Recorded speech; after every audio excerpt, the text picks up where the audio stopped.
तो फ्रेंड्स, हमने एक्सेल का इंटरफेस समझ लिया है और आज हम बात करते हैं एक्सेल में डेटा एंट्री कैसे करते हैं। तो चलिए शुरू करते हैं। तो चलिए सबसे पहले हम शुरू करते हैं इस सेल से। जैसे कि हमने किसी भी सेल में, जैसे हमने इस सेल में लिख दिया अपना नाम, मैं खुद का नाम ही लिख देती हूँ इधर, तो एंटर कर दिया। उसके बाद हम सोचते हैं कि अब हमें यहाँ पर सरनेम लिखना था, वो तो हम भूल गए, तो हम वो कैसे लिखेंगे दोबारा से। अब हम ऐसे ही स्टार्ट कर देते हैं लिखना सरनेम। सरनेम अगर हम ऐसे ही लिखेंगे तो देखना ये कैसे वो जो हमारा नेम था वो गायब हो जा रहा है। तो हमें नेम को गायब नहीं करना और हमें क्या करना उसके लिए सिंपली, जैसे कि हमने यहाँ पर काजल लिखा, देन एंटर कर दिया।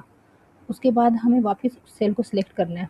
या तो हम, अगर आप पीसी यूज़ कर रहे हैं तो आप सिंपल F2 यूज़ कर सकते हैं। F2 की होती है जो कीबोर्ड पे, वो प्रेस कर सकते हैं। अगर आप लैपटॉप यूज़ कर रहे हैं तो आप FN के साथ F2 प्रेस कीजिए, तो हमारे पास ये ब्लिंकिंग लाइन आ जाएगी, कर्सर आ जाएगा यहाँ पर, जिससे कि हम अपना नाम लिख पाएंगे।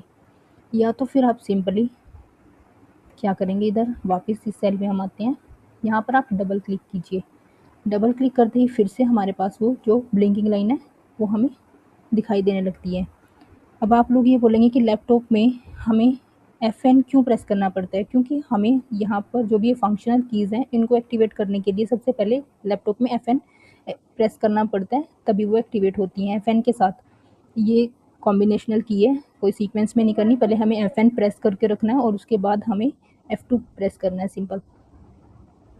देन हम, जैसे कि हमें यहाँ पर लिख दिया अपना नेम पूरा, सरनेम भी हमने साथ में लिख दिया, और अब हमारे पास जो है कॉलम विड्थ, इसकी देखना ये कॉलम से बाहर आ रहा है, हमें कॉलम विड्थ एडजस्ट करनी है। वो हम कैसे करेंगे, सबसे पहले हम स्क्रीन को थोड़ा जूम कर लेते हैं जिससे कि आपको सही से दिखाई दे।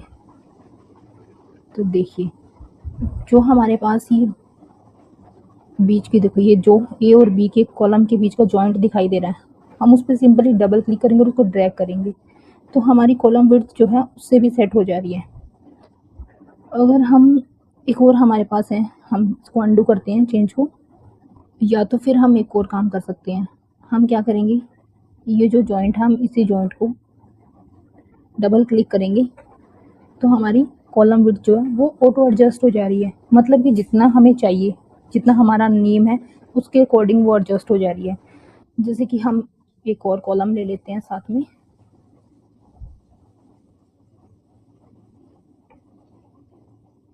नेक्स्ट जो है हम एंटर करते हैं इधर, और ये नेक्स्ट कॉलम में हम फिर से कर दे रहे हैं ऐड।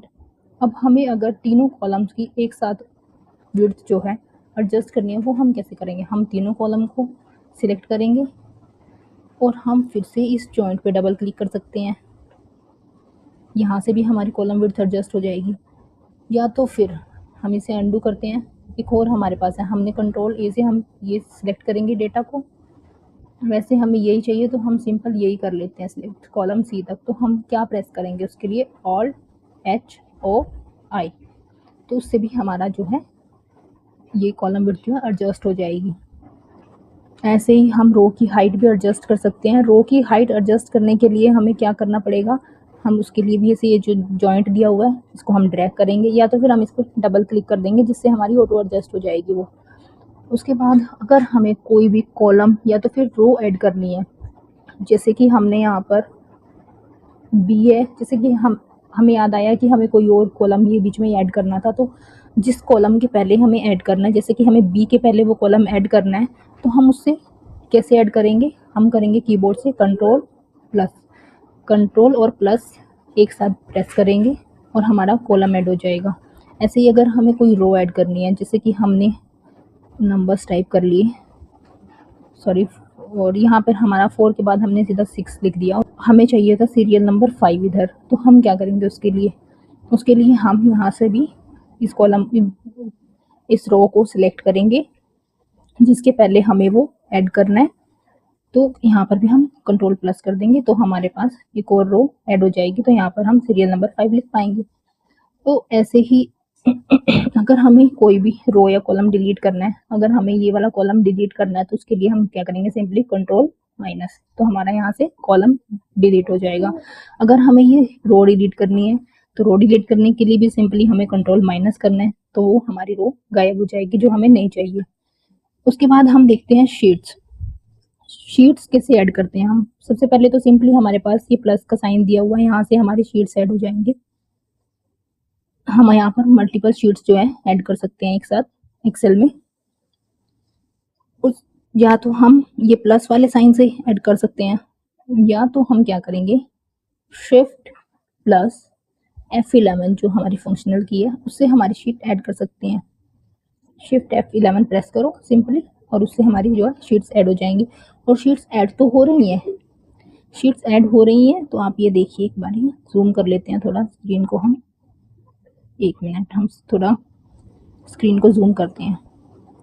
जो हमारी शीट्स है ना वो ऐड तो हो गई हैं इधर, लेकिन हमारी शीट्स जो है देखो वहाँ से उल्टी साइड जा रही हैं। अगर हम प्लस साइन से शीट्स ऐड कर रहे हैं तो वो हमारी राइट साइड में शीट्स ऐड होती हैं। अगर हम शिफ्ट F11 से शीट्स ऐड कर रहे हैं तो वो सभी लेफ्ट साइड में हो जाती है। तो हम ऐसे ही यहाँ से सिंपली क्लिक करके ड्रैग कर सकते हैं उनको, मतलब इस साइड हम लेके आ सकते हैं उनको। नोट अ बिग डील, जो आप लोग ही कर पाओगे। और इस लेसन का last step but not the least, वो हमारे पास क्या है, जो भी हमने अभी तक काम किया है हमें उसे अनडू करना है। तो हम उसे अनडू कैसे करेंगे? कंट्रोल Z से, कंट्रोल Z हम कर देंगे तो वो हमारा अनडू हो जाएगा। या तो फिर हमें ऊपर ये यहाँ पर एक एरो दिया हुआ है, यहाँ से भी हम अनडू कर सकते हैं। और अगर हमें उसी को वापस लेके आना है जो हमने अनडू किया है तो हम कर सकते हैं यहाँ से, या तो हम यहाँ से रीडू कर सकते हैं, या तो फिर हम कर सकते हैं कीबोर्ड से कंट्रोल Y, तो वो हमारा रीडू हो जाएगा। और ये सब तो आपको पता ही होगा कि यहाँ से हम, जैसे कि हमने कोई भी टेक्स्ट लिख लिया है, इधर से हमें इसको बोल्ड करना है तो हम इस टेक्स्ट को सिलेक्ट करेंगे तो यहाँ से हम बोल्ड कर सकते हैं, इटैलिक कर सकते हैं, या तो फिर अंडरलाइन देन वो हम कर, इधर से हम उसका साइज इंक्रीज कर सकते हैं, जितना भी हमें चाहिए हम उतना साइज रख सकते हैं। या तो फिर हमें यहाँ पर बॉर्डर अप्लाई करना है, तो अगर हमारे पास डेटा है, आगे भी हमारे पास जैसे डेटा है, इधर ये हमने कुछ भी ऐसे कुछ भी हम टाइप कर दे रहे हैं ऐसे, तो यहाँ से अगर हमें इस पे बॉर्डर अप्लाई करना है तो हम कहाँ जाएंगे, ये जो हमें बॉर्डर्स का ऑप्शन दिखाई दे रहा है यहाँ से हम ऑल बॉर्डर कर देंगे तो हमारा यहाँ पर बॉर्डर अप्लाई हो जाएगा। अगर आपको एक्सेल से रिलेटेड कोई भी क्वेरी है तो प्लीज़ कमेंट कर दीजिए और चैनल को लाइक शेयर एंड सब्सक्राइब